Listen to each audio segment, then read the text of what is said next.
नमस्कार दोस्तों, मैं गणेश आदित्य स्वागत करता हूं आपका फिर से कंपटीशन कम्युनिटी पे।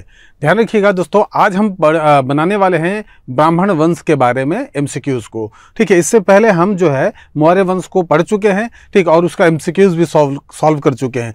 आज हम एमसीक्यू सॉल्व करने वाले हैं ब्राह्मण वंश का। चलिए देखते हैं बिना समय गवाए हमारा आज का पहला प्रश्न।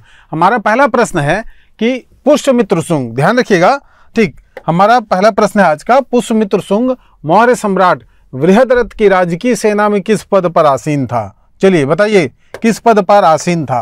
दिमाग लगाइए, चलिए बताइए, क्या वो सेनापति था, प्रधानमंत्री था, गवर्नर था, या इनमें से कोई नहीं था? तो ध्यान रखिएगा, पुष्यमित्र शुंग जो है, ठीक है, वो मौर्य सेना का सेनापति था। इस चीज को हम लोग चैप्टर में पढ़ चुके हैं कि पुष्यमित्र शुंग जो है, ठीक है, बृहद्रथ की सेना में सेनापति था। वो अयोग्य व्यक्ति था, उसकी अयोग्यता के कारण जो आपके बाहरी आक्रमणकारी वो पाटलिपुत्र तक पहुंच चुके थे। तो तत्कालीन समय में पुष्यमित्र शुंग ने बृहद्रथ की हत्या की। चलिए ठीक है, और किस वंश की स्थापना की? शुंग वंश की स्थापना। ध्यान रखिएगा, शुंग वंश की स्थापना किया, शुंग वंश। और ये जो शुंग वंश है, ये प्राचीन भारत का पहला ब्राह्मण वंश है। ध्यान रखिएगा, पहला ब्राह्मण वंश है, ब्राह्मण वंश। क्लियर है, कोई दिक्कत नहीं। इतना में अगर आपसे ये भी पूछ दे कि पहला ब्राह्मण वंश कौन था, तो आप उसको, ठीक है, आप लिख सकते हैं आपका कि शुंग वंश था। क्लियर है। चलिए अगला प्रश्न हम देखते हैं। हमारा आज का अगला प्रश्न है दूसरा, ध्यान रखिएगा, ब्राह्मण वंश का। क्या कि किस सातवाहन नरेश ने गाथा सप्तशती नामक महत्वपूर्ण कृति की रचना की? ठीक है, गाथा सप्तशती। तो गाथा सप्तशती की रचना करने वाले हमारे प्रमुख, ठीक, ध्यान रखिएगा, शासक या साहित्यकार दोनों थे, वो थे हाल। इस चीज को हम पढ़ चुके हैं कि हाल ने गाथा सप्तशती की रचना की है। अब हाल के बारे में चर्चा कर लेते हैं, इनके हाल चाल जान लेते हैं। हाल के बारे में ध्यान रखिएगा, हाल की पत्नी का नाम था लीलावती। ठीक, ये प्रमुख है, ध्यान रखिएगा, लीलावती। सभी के पत्नी के बारे में चर्चा नहीं होता है, लेकिन है इनका, ध्यान रखिएगा। वास्तव में क्या था, जो हाल का सेनापति था, सेनापति, ठीक है, ये जो सेनापति था आपका, इस सेनापति ने लंका को जीता था। ध्यान रखिएगा, लंका को विजित कर लिया था, और ये लंका के, ठीक है, राजकुमारी या लंका से थी, ध्यान रखिएगा, लीलावती, और उसी लीलावती से विवाह किया हाल ने। क्लियर है, ठीक। और इसी लीलावती से एक पुस्तक लिखा गया इन्हीं के नाम पे, लीलावत, लीलावत। और ये जो किसका पुस्तक है, तो ये प्रश्न पूछा जाता है, ये गणित का पुस्तक है। ध्यान रखिएगा, लीलावत किसका पुस्तक है भाई? गणित का, आर.एस. अग्रवाल टाइप का। ठीक है, चलिए आगे बढ़ते हैं अगला प्रश्न पे। हमारा अगला प्रश्न है कि प्राचीन भारत का महान व्याकरण पतंजलि किसका समकालीन था? ध्यान रखिएगा, व्याकरणविद अर्थात पतंजलि जो थे, ये व्याकरण की रचना किए थे, और उस पुस्तक का नाम था महाभाष्य। ध्यान रखिएगा, क्या था? महाभाष्य। ठीक है, ये जो पुस्तक थी, ये किस चीज की पुस्तक थी? ये पुस्तक थी आपके व्याकरण से संबंधित पुस्तक। क्लियर है, ठीक है। तो प्रश्न यहां पर यह पूछ रहा है कि पतंजलि जो है किसका समकालीन था? क्या वो कनिष्क का समकालीन था, चंद्रगुप्त द्वितीय, पुष्यमित्र शुंग, या इनमें से कोई नहीं? तो हम इसको पढ़ चुके हैं कि वो जो है पुष्यमित्र शुंग का समकालीन था। ध्यान रखिएगा, किसका समकालीन था?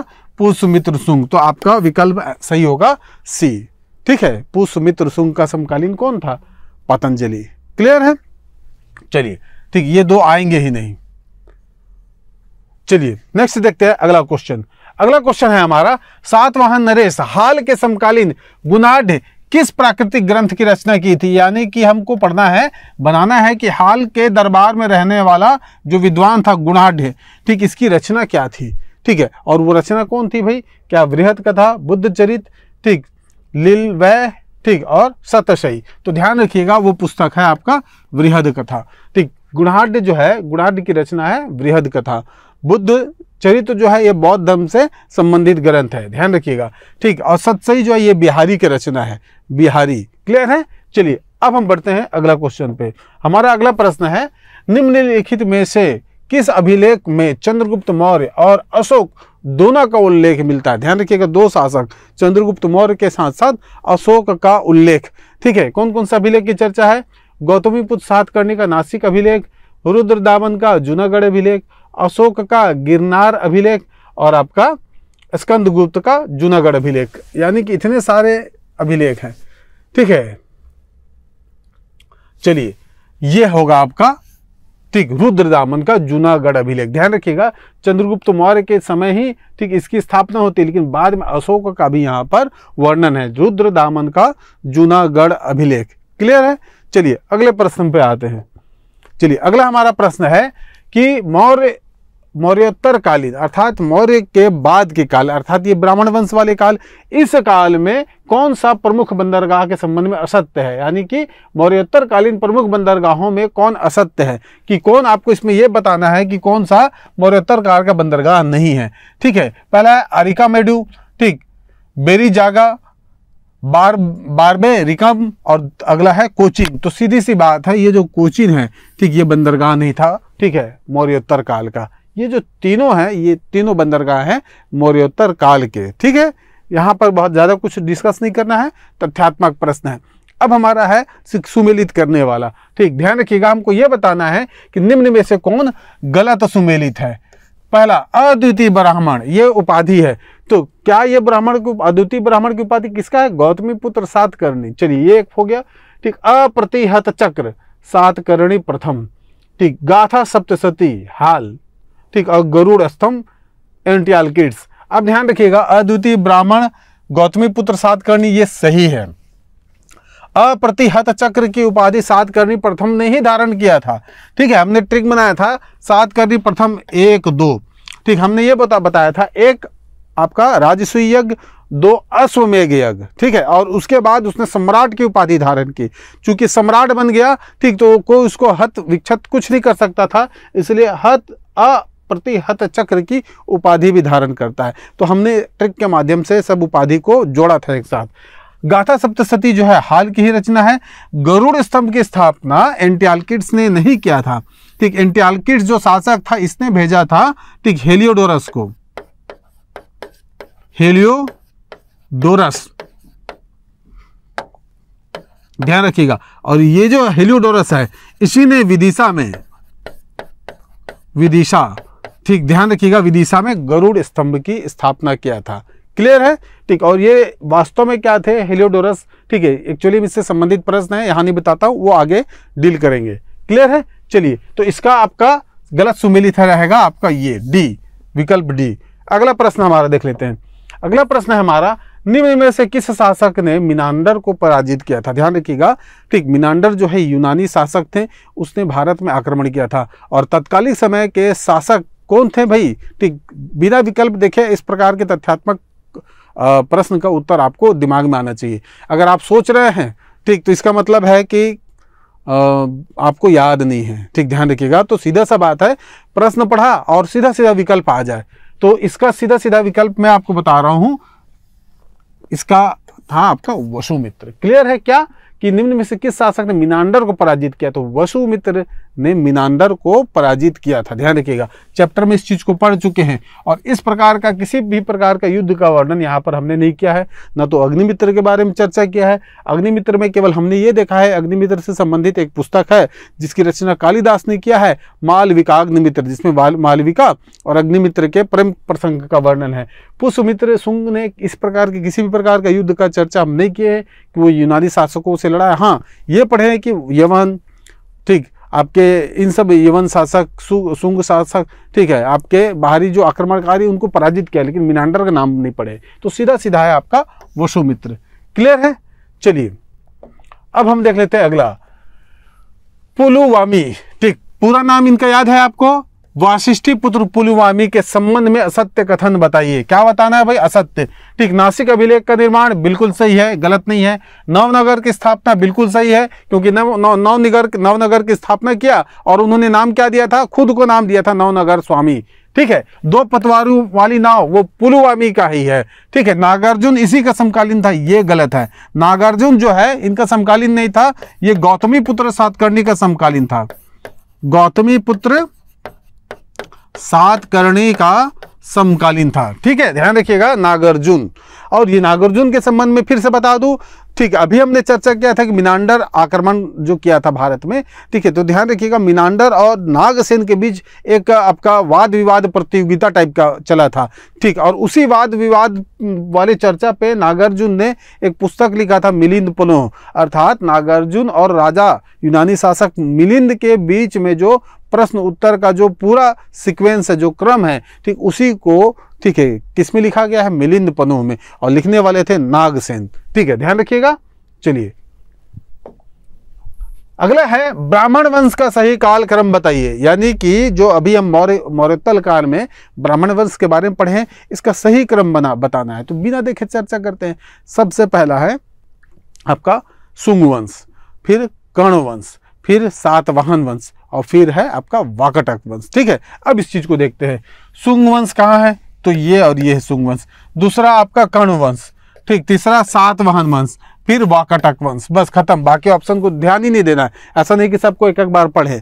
ठीक है, पहले आपके पास आपके मन में जो उत्तर आ रहा है उस उत्तर को आप खोजिए। तो इस प्रकार से ये हमारा डी। ठीक है, चलिए अगला प्रश्न हम देख लेते हैं। निम्न कथनों पर विचार करें और सही उत्तर का चयन करें। किस चीज का सही? ध्यान रखिएगा, कभी कभी सही कभी कभी गलत, इसलिए उसको अंडरलाइन कर लीजिए। अंतिम मौर्य सम्राट बृहद्रथ की हत्या कर पुष्यमित्र ने सुंग वंश की स्थापना की। बिल्कुल सही है, कोई दिक्कत नहीं है इस स्टेटमेंट में।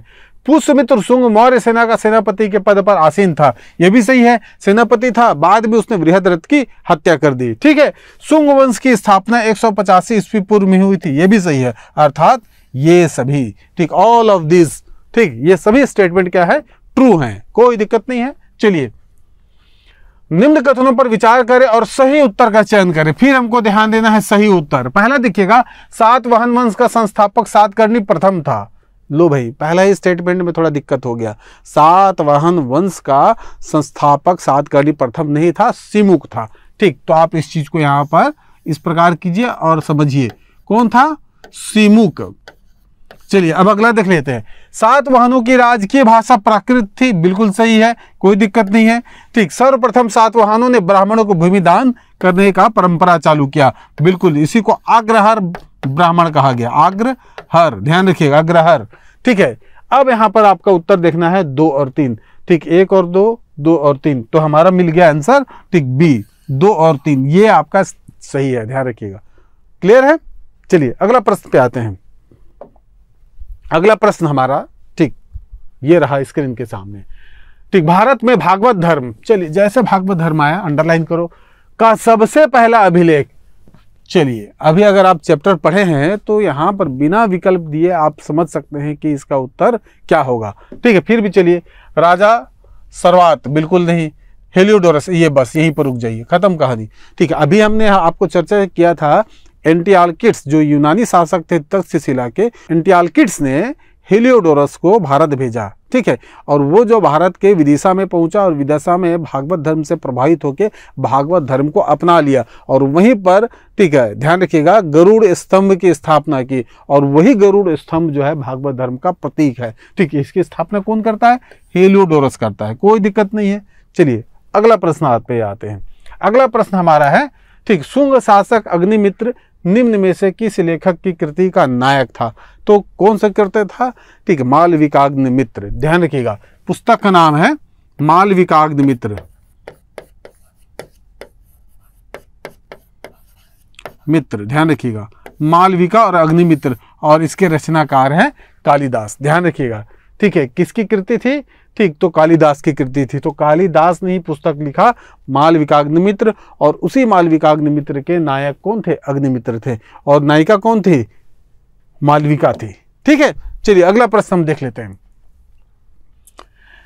गौतमीपुत्र सातकर्णी के विषय में निम्न में से कौन सा एक कथन सही नहीं है? बस इसी चीज को आपको ध्यान रखना है। इसके सैनिक विजयों की जानकारी इसकी मां बलश्री के नासिक प्रशस्ति से मिलता है, बिल्कुल सही।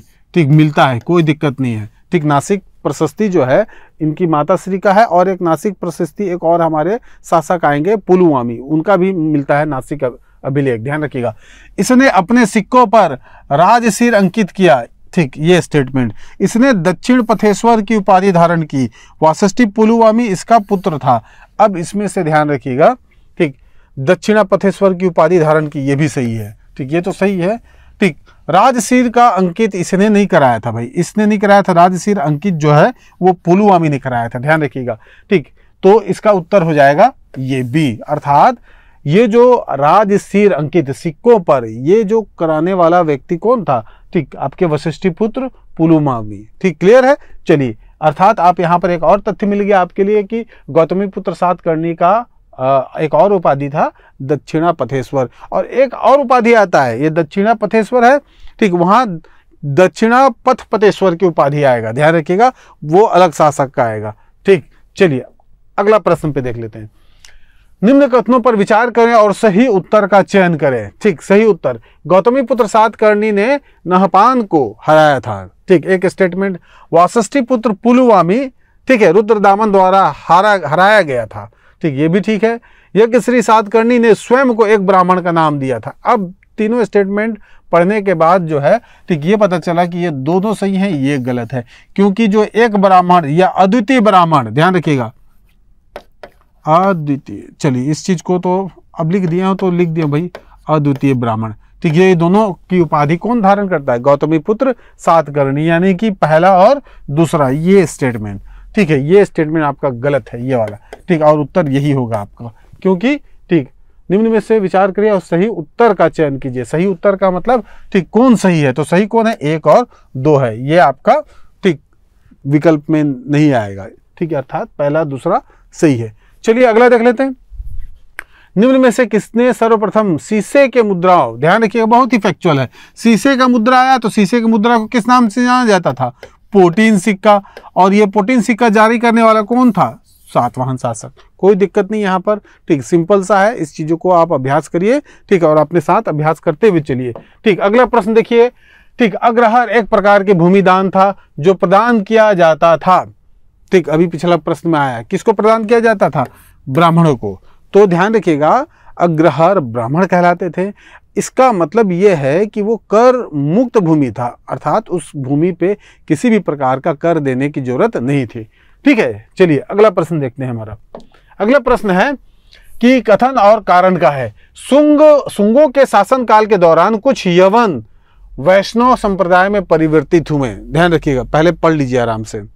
दूसरा है हेलियोडोरस ने बेसनगर में, ठीक, बेसनगर कहीं और नहीं है, विदिशा, ध्यान रखिएगा, है ना, विदिशा का एक जगह है बेसनगर में, गरुड़ स्तंभ का निर्माण करवाया। तो ये अभी हमने देखा है, ये सही स्टेटमेंट है। और चूंकि ध्यान रखिएगा यही वो व्यक्ति है, ठीक, कि जिसने, यही वो यवन बंदा है, यवन का, ठीक, जिसने आपको ठीक वैष्णव संप्रदाय को अपनाया था। तो यानी दोनों स्टेटमेंट सही है।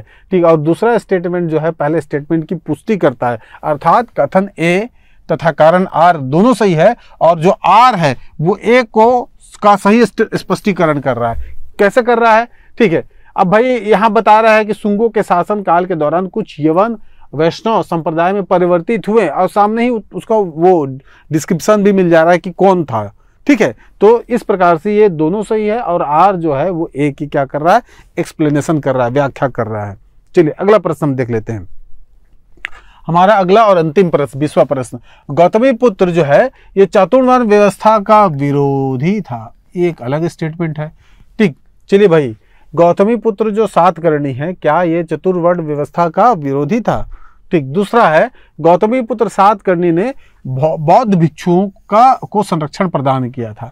अब इसमें से 2 स्टेटमेंट है, और इन 2 स्टेटमेंट में से जो पहला स्टेटमेंट है वो गलत है। ठीक है, ध्यान रखिएगा, पहला स्टेटमेंट गलत है। क्यों? क्योंकि गौतमीपुत्र सातकर्णी ने आपका चातुर्वर्ण व्यवस्था को स्थापित किया था। ध्यान रखिएगा, ये जो है पूरे ब्राह्मण वंश जो है, ठीक है, किसी भी प्रकार के ठीक वर्ण व्यवस्था के विरोधी नहीं थे। ठीक, तो इस प्रकार ये स्टेटमेंट आपका गलत हो जाएगा, अर्थात ए गलत है, आर सही है। ठीक है, ए गलत है किंतु आर सही है, तो ये आएगा आपका विकल्प। ठीक है, तो इस प्रकार आज हमारा ये ब्राह्मण वंश के 20 प्रश्न पूरे हुए। ठीक है, आशा करता हूँ कि ये चीज़ें आपको समझ में आई होंगी। ठीक, परीक्षा उपयोगी ये चीज़ें हैं, आप ध्यान रखिएगा, आराम से इसका अभ्यास कीजिए। ठीक है, पढ़िए और पढ़िए और इस चीज़ों को रिमेंबर करके रखिए, भूल मत जाइएगा। ठीक है, चलिए तब तक अगले वीडियो तक के लिए फिर मैं आपसे विदा लेता हूँ। ठीक, फिर मिलेंगे अगले वीडियो पे कल। तब तक के लिए धन्यवाद।